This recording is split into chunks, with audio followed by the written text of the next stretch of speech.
سفر دقدق أو غاوة تجي دقمة الدنسور صوت أو تجي وحيد إن لقى بسنة فرحدة هو أوزيل كمان كمان تقول الإنسان كدولة الفدرال فرحدة أو كده بس عبتي اسمها كلها ديجانك ديجانك الدنسور من جورجيا ما هو ده عنوان وهذا وزير maanta waxaan safar gaaban oo degdega ku tegay deegaanka degmada Diisoor sababta aan u tagayna waxay ahayd anigoo rabay inaan la qaybsado farxadda arrinta ka dhacday degmada Diisoor anigoo ah wasiirka haweenka iyo horumarinta xuquuqul insaanka ee dowladda federaalka farxaddaas runtii waxay daba socotaa kadib ismihii golaha deegaanka ee Diisoor waxaa runtii aan mahad weyn aan u jeedinayaa odayaasha dhaqameedyada deegaankaas ayagoo kaashanaya bulshadooda iyo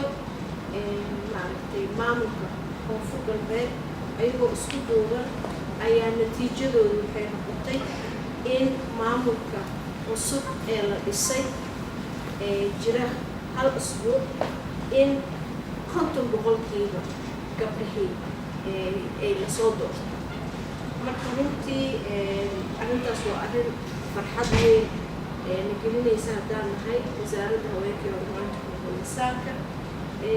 iyo dhammaan haweenka Soomaaliyeed degmada Diisoor waa degmo runtii qadiim ah ee bulshadooda ixtiraam iyo kalsooni weyn u hayaan gabdhahooda taasna waxay daliil u tahay inay 50% xilkoodii ay siiyeen ayaga ay maaragtay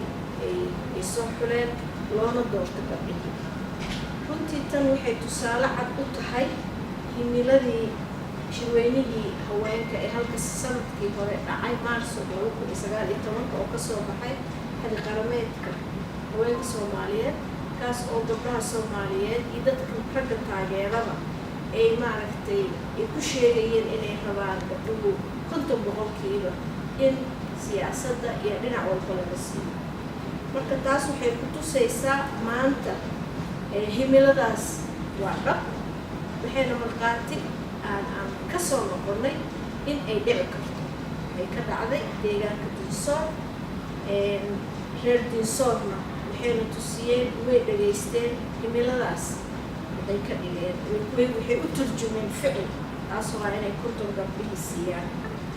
marka 50% waa wax la gaari karo waa xaqiiqo sidaas darteed waxaan dareemaynaa inaan joogno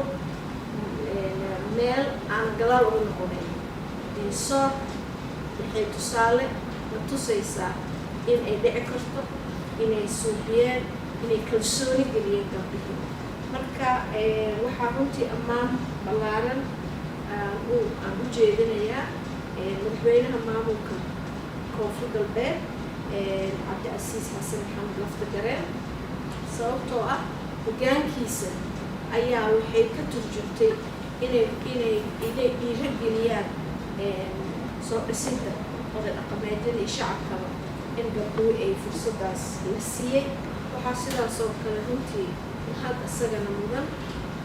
wasiirka arrimaha gudaha ee koonfur galbeed Maxamed Abuukar oo runtii juhdi badan geliyey hortaagnaay oona maanta hoggaankiisu ay dhalisay iyo juhdigiisa in oo maaragtay 50% la helay runtii waxaan aaminsanahay in ay fursad jirto 2020 doorashadooda in dhinac kasta waddanka dhinac degmo kasta oo Soomaaliya ku taalo arrintii Diisoor ka dhacday ay ka dhici karto marka annagana ka wasaarad ahaan waxaan diyaar u nahay iyo hooba in sidaas tusaalihii maanta ay xaqiiqda maanta dhacday in aan maaragtay aan juhdigaas meelaha ka muuqdo waaya wasiir Diisoor bulshadii iyo odayaashii dhaqankii iyo ururkadii haweenka ayaad kulan la qaateen baahiyaha ugu weyn oo idin sheegeen oo degmadu ay qabto maxaa nooga sheegi kartaa runtii baahiyo badan ayay taabteen waxay taabteen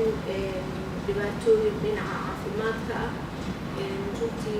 mas-uuliyadda waa la kala wada leeyahay fariimihii dhinacyada badnaa ee gabdhihii markaan la shiray iiga soo baxay waxaa mas-uuliyaddeedu tahay in aan maaragtay wasiirada howshu mas-uulka ka ah inaan la wadaago in baahiyada dhinac walba ka jira ee la ii soo gudbiyey inaan ayagana la fadhiisto u sheego wasiirada reer federaal oo aan fariintaas gaarsiiyo annaga ka wasaarad ahaan ballanqaadkeena waxa waaye in aan tusino soomaaliya inteeda kale in waxa ka dhacay diinsoor uu ka dhici karo reer federaal bulshooyin ayaa soo dhow 50% way dhici kartaa waana la tusiyey heer degmo inay ka dhacday marka waxaan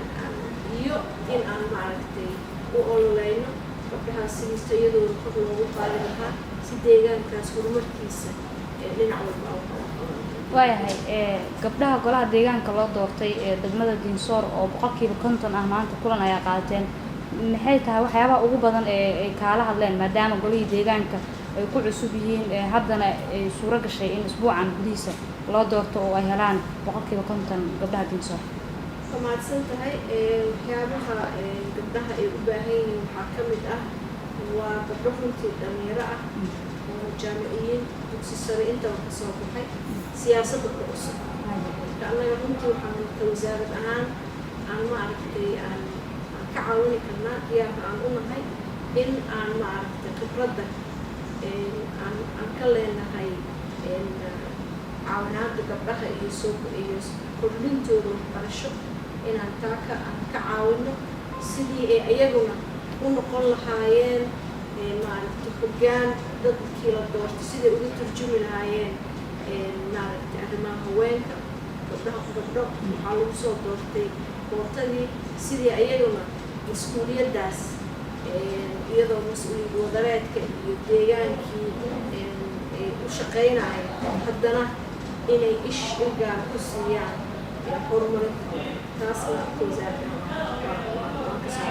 waayahay wasiir adoo mahadsan ugu dambeyn golaha deegaanka waxaa laga hirgelinayaa degmooyin badan oo ka tirsan gobollada dalka qaarkood hore waa loo hirgeliyey maxay tahay fariinta ku aadan ka qaybgelinta dhanka gabdhaha ee aada u dirayso haddii ay noqoto odayaashii dhaqanka iyo bulshooyinka kala duwan maadaama si toosa loo soo dooranayo oo ay matalaad saxa ku yeelanayaan gabdho wallaahi waxaan qabaa runtii horta oday dhaqameedyadii aan maanta la soo kulannay ammaantooda iyo doorka ay qaateen waxaa muhiim ah inaan maaragtay meel walba geeyo si odayaashaas mas-uuliyadda ay qaateen iyo ku dhiiranaanta ay ku dhiiradeen in lagu daydo taa waa mid labo gabdhahaas maaragtay 50% ku yimidna ayagana diinsoor in lagu daydo diinsoor waxay leedahay inqidayasho wax walbana maaragtay in oo maaragtay waxa fiican markay dhacaan waxa waaye waa inaan buunbuunino waa in oo maaragtay aan meel walba gaarsiino si maaragtay kudayasho ay u tahay xukuumaddan markii la bilaabay in askarta ciidankeena la tiriyo mushaarkooda ay mar walba ay ugu dhacaan bil kasta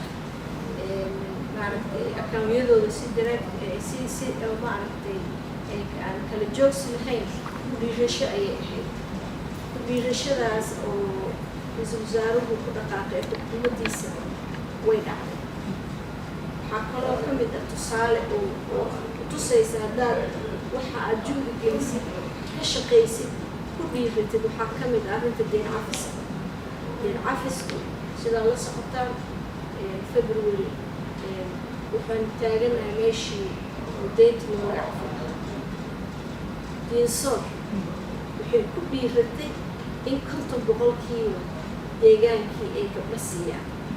wax diidaayo ma jirto doorashada soo socda 2021 inaan ku dhiirano sida axdiyac qarameedka haweenka sanadkii hore ay gabdhuhu ugu dhiiradeen inay codsadaan inaan dhab ka dhigno marka wax walbo waxay u baahan tahay geesinimo iyo ku dhiirasho